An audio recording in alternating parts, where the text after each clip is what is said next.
அனைவருக்கும் வணக்கம். நான் அமுதா, உதவி பேராசிரியை டாக்டர் எஸ்என்எஸ் கல்வியியல் கல்லூரி கோவை. இன்றைக்கி நம்ம பாலினம், பள்ளி மற்றும் சமுதாயங்கிற பாடப்பகுதியில் 2வது அலகு பார்த்துட்ருக்குறோம். 2வது அலகில் பார்த்திங்கன்னா முக்கியத்துவம் வாய்ந்த கருத்துக்கள், பாலின தன்னடையாளம் குறித்த கருத்துக்கள் தான் அதிகமாக இடம்பெற்றுருக்கு. பாலின தன்னடையாளம்னா என்ன, அது சமுதாயத்தில் எந்த மாதிரியான ஒரு பிரதிபலிப்பை ஏற்படுத்துது, அதன் மூலம் இன்றைய சமுதாய மக்களுக்கு, குழந்தைகளுக்கு, பள்ளி சூழலில், சமூக சூழலில் எந்த மாதிரி பாதிப்புகளை ஏற்படுத்துதுன்னு பார்த்துட்டு இருந்தோம். ஆனால் அதில் இன்றைக்கி முக்கியமான ஒரு தலைப்பை பார்க்க போகிறோம். பாலினத்தை எப்படி நம்ம அளவீடு செய்யலாம். சாண்ட்ரா பெம் அப்படிங்கிறவர் பாலினத்தை உளவியல் அடிப்படையில் அளவீடு செஞ்சுருக்காரு. யார் இந்த சாண்ட்ரா பெம்? அவர் ஒரு பிரபலமான பாலின உளவியலாளர். அவர் 1970 பார்த்தீங்கன்னா பெல் பாலின மாதிரி 1917 உருவாக்கியிருக்காரு.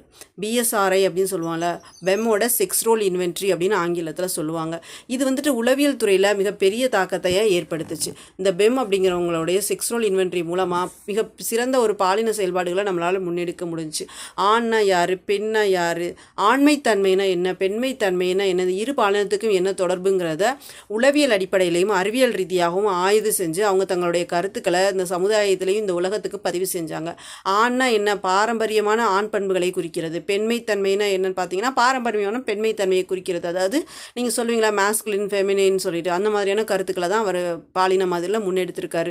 இந்த இரு பாலினமும் இல்லை அப்படிங்கிற கருத்து எந்த மாதிரியான சூழலில் இருக்குது, அந்த இரு பாலினம் கலந்த ஒரு சூழலில் அவங்க என்ன மாதிரியான ஒரு பின்விளைவுகளை சந்திக்கிறாங்க, எப்படி அவங்க தங்களை பிரதிபலிக்கிறாங்க, இந்த மாதிரி கருத்துக்கள் எல்லாமே பெம்மோட பாலின மாதிரியில் முக்கிய பங்கு எடுத்துச்சு. அதில் கேள்விகள் இருக்குது. அதில் என்ன மாதிரியான கேள்விகள்னு பார்த்தீங்கன்னா பாலின பண்புகளை அளவிடக்கூடிய கேள்விகள். இப்போ நீங்கள் தைரியமானவர், வீரமானவர், ரொம்ப சோகமானவங்க, எதுக்குமே எந்த வேலையை செய்ய ரொம்ப சங்கடப்படுவீங்க, ரொம்ப தைரியமானவங்க, ரொம்ப ஹாப்பியாக இருப்பாங்க, இந்த மாதிரி உளவியல் அடிப்படையில் நம்மளுடைய கருத்துக்களை பதிலீடு செஞ்சு அது அடிப்படையில் அவங்க நம்மளுடைய பாலினத்தை உளவியல் அடிப்படையில் ஆய்வு செஞ்சுருக்காங்க பெண்.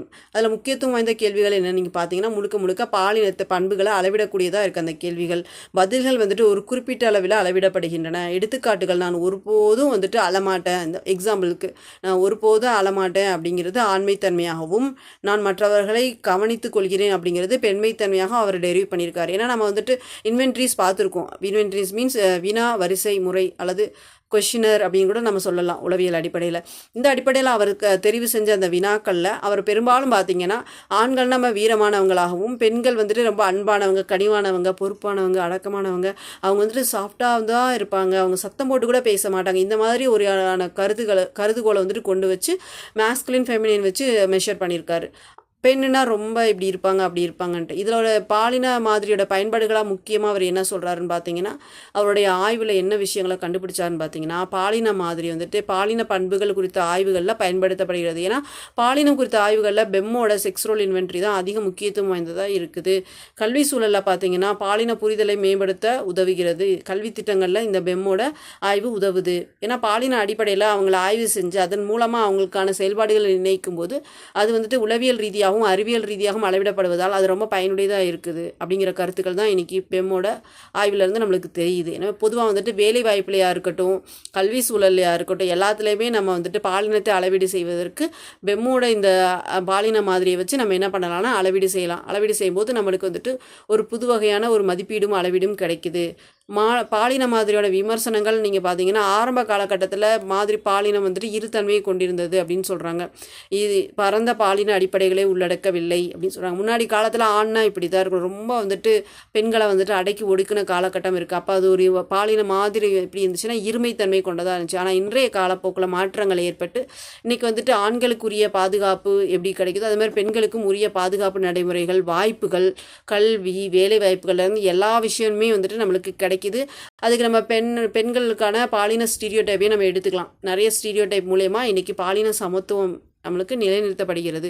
காலப்போக்கில் தான் இந்த மாற்றம் ஏற்படுச்ச ஒழிய எடுத்தெடுப்பிலே பெண்களுக்கு பாலினம் தொடர்பான விமர்சனங்கள் அதிகமாக இருந்துச்சு. இன்றைய கால சூழலில் மட்டும்தான் அந்த விமர்சனங்கள் இன்றைக்கி என்ன ஆயிருக்கு, குறைய ஆரம்பிச்சிருக்குது. பாலின மாதிரியாக ரிசர்ச்சுக்கு எடுத்து அவர் என்ன கண்டுபிடிச்சாருன்னு பார்த்தீங்கன்னா, பாலின பண்புகள் தனித்தனியாக இருக்கலாம், ஆனால் அதில் பாலின ஆய்வுகளில் அது பெரும் செல்வாக்கு பெறுது அப்படின்னு சொல்கிறாங்க. பாலின அடையாளத்தை புரிந்து கொள்ள இது ரொம்ப உதவுச்சு. பெம்மோட ஆய்வு பாலின தன்னடையாளத்தை புரிஞ்சுக்கிறதுக்கு ரொம்ப உதவியாக இருந்துச்சு. பாலின தன்னடையாளம்னா என்ன? இந்த சமுதாயத்தில் ஒரு ஆணுக்குரிய பண்புகளாகவும் பெண்மைக்குரிய பண்புகளாகவும் சமுதாய மக்களால் ஏற்றுக்கொள்ளப்பட்ட செயல்பாடுகளை தான் நம்ம பாலினம்னு சொல்கிறோம். ஸோ இந்த பாலின மாதிரி வந்துட்டு இன்றைய சமுதாயத்தில் ரொம்ப முக்கியத்துவம் வாய்ந்ததாக அறிவியல் அடிப்படையில் பாலின சமத்துவத்தை அளவீடு செய்வதற்கும் பாலின கருத்துக்களை புரிந்து கொள்வதற்கும் இன்றைய சமுதாய மக்களுக்கு உதவுகிறது. மீண்டும் அடுத்த தலைப்பில் பார்க்கலாம். நன்றி.